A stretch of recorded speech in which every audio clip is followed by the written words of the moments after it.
Good morning students. बच्चों, मैं उषा जैन। आज के इस सेशन में हम आपके लिए लेकर आए हैं बसंत भाग 3 का नवा पाठ, कबीर की साखियाँ। बच्चों, कबीर दास जी के बारे में तो आपने बहुत सुन रखा है और उनकी बहुत सारे दोहे पढ़े हुए हैं। जैसे आपने पढ़ा है, पहले आपने पढ़ा है, गुरु गोविंद दो खड़े काके लागू पाए, बलिहारी गुरु आपने गोविंद दियो बताए।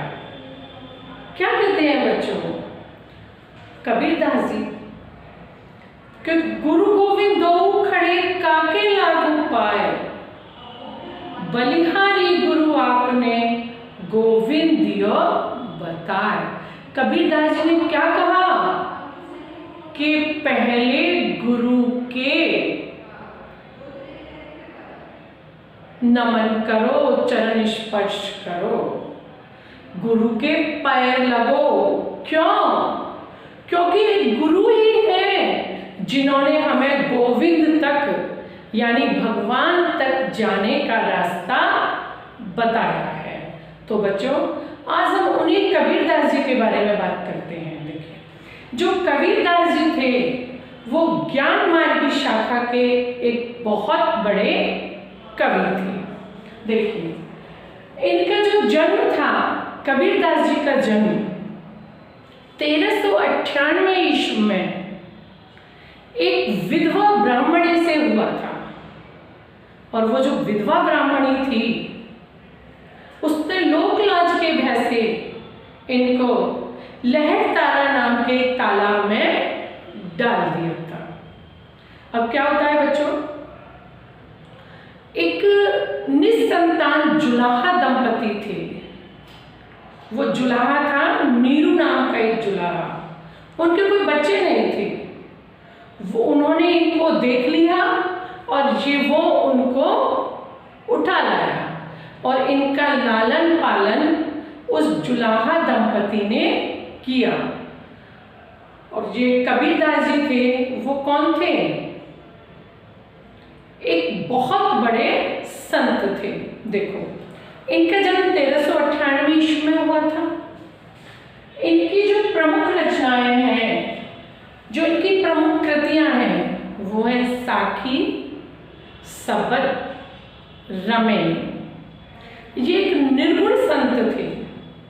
यानी कि ये क्या कहते थे? ये कहते थे कि हम भगवान की जो आराधना करते हैं वो मन से करनी चाहिए। भगवान हमारे कण कण में व्याप्त हैं। देखिए बच्चों, इनकी जो भाषा थी, कबीर की भाषा, वो कैसी थी? इनकी भाषा सदुखड़ी एवं पंचमेल खिचड़ी है। इनके गुरु का नाम रामानंद है। क्या नाम है इनके गुरु का नाम? इनके गुरु का नाम रामानंद। इनका जन्म 1398 ईस्वी में काशी में हुआ था और इनकी मृत्यु 1575 ईस्वी में मगहर में हुई। तो बच्चों, हम चलते हैं पाठ की तरफ, इसकी साखियों की तरफ कि कबीर दास जी ने अपनी साखियों में क्या कहा है। देखिए, कबीर दास जी कहते हैं कि जाति न पूछो साधु की, पूछ लीजिए ज्ञान, मोल करो तलवार का, पड़ा रहने दो म्यान। बच्चों, कबीर दास जी क्या कहते हैं? कबीर दास जी ये कहते हैं कि जाति न पूछो साधु की, हमें साधु की जात नहीं पूछनी चाहिए, हमें सिर्फ उसके ज्ञान से मतलब होना चाहिए। साधु की जो जात है वो बहुत ऊंची है, लेकिन उसमें ज्ञान बिल्कुल नहीं है। तो हमें ऐसे साधु का क्या करना? तो हमें साधु की जाति ना पूछ के उसके ज्ञान से मतलब होना चाहिए। जिस प्रकार बच्चों हम तलवार खरीदने जाते हैं तो हम जो मोल किसका करते हैं, पैसे किसके लगाते हैं, उस तलवार की धार को देखकर, ना कि उसकी म्यान को देखकर। क्या हम म्यान को देखकर मोल लगाते हैं? नहीं, म्यान जो होती है वो तो उसमें तलवार रखने के काम आती है। यस, सेकंड है आवत गारी एक है। बच्चों कबीरदास जी ने कहा है कि आवत गारी एक है, उल्टत है अनेक। यानी कि जो एक गाली है, हमें किसी ने गाली दी, अपशब्द कहे, तो वो कितने हो जाते हैं? वो एक ही रह देता है, कोई एक ही होती है। लेकिन अगर हम उसको वापस पलटकर गाली दे देंगे तो वो क्या हो जाएगी? वो अनेक हो जाएगी। और अगर हम उसको नहीं देंगे वो गाली, किसी ने हमको अपशब्द कहे, हमने अगर उनको सरलता से, सहजता से सुन लिया, सहन कर लिया, तो फिर क्या होगा? वो गाली एक की एक ही रहेगी। इसलिए हमें पलटकर किसी को गाली नहीं देनी चाहिए, अपनी सज्जनता का परिचय देना चाहिए। अब देखते हैं, माला तो कर में फिरे, जीभ फिरे मुख माई, मनुआ तो दसु दिश फिरे, यह तो सुमिरन नहीं। कबीरदास जी क्या कहते हैं बच्चों? कबीरदास जी कहते हैं कि माला तो कर में फिरे, कर मीन्स होता है हाथ। माला तो हम हाथ में फेरते हैं और हमारी जीभ क्या होती है? मुंह में फिरती रहती है। हम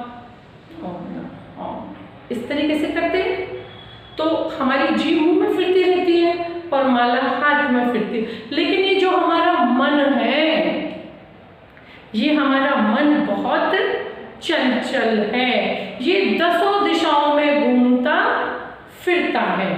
तो कबीरदास जी कहते हैं कि जब हमारा मन दसों दिशाओं में घूम रहा है तो ये भगवान का सुमिरन नहीं है।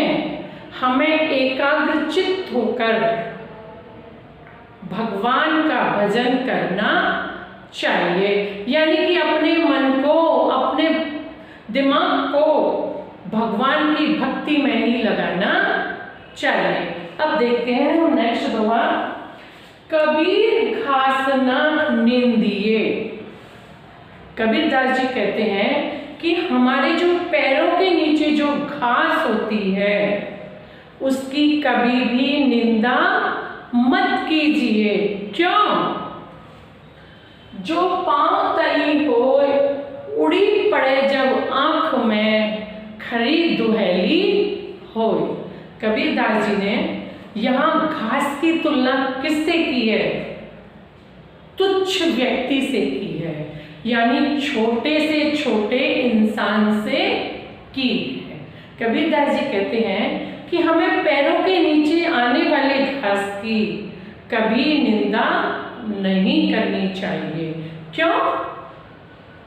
क्योंकि अगर एक घास का तिनका हमारी आंख में घुस गया या घुस जाता है तो आप बताइए वो हमें कितनी तकलीफ देता है, कितनी बेचैनी होने लगती है। तो इसलिए किसी छोटे से व्यक्ति का भी हमें अपमान नहीं करना चाहिए। अब देखते हैं हम लास्ट, जग में बैरी कोई नहीं, जो मन शीतल होए, या आपा को डारी दे, दया करे सब होए। कबीरदास जी कहते हैं कि हम जग में बैरी कोई नहीं, यानी संसार में कोई भी हमारा दुश्मन नहीं है।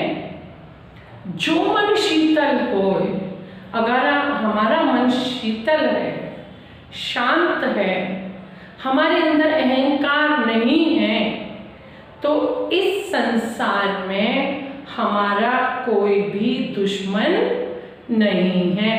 या आपा को डार दे, क्या कहा है कवि ने? या आपा को डार दे, यानी कि हमारे मन के अंदर जो अहंकार है, अगर हम उसको खत्म कर दें तो हमको सब प्यार और मान सम्मान देंगे। बच्चों, आपने कबीरदास जी की साखियों को सुना, पढ़ा? हमें कबीरदास जी की साखियों से बहुत सारी सीख मिली है। देखिए, हमें एक तो अहंकार न करने की सीख दी गई है, एक हमें भगवान के भजन में मन लगाने की सीख दी गई है, और किस चीज़ की सीख दी गई है? अहंकार ना करने की, और आप देखो शीतलता बरतने की, और किसी का अपमान ना करने की सीख दी गई है। आपको भी अपनी लाइफ में, अपने जीवन में इन सभी चीज़ों को, इन सभी सीखों को अपनाना चाहिए। अगले सेशन में हम पढ़ेंगे इस पाठ के प्रश्न उत्तर। धन्यवाद बच्चों, धन्यवाद।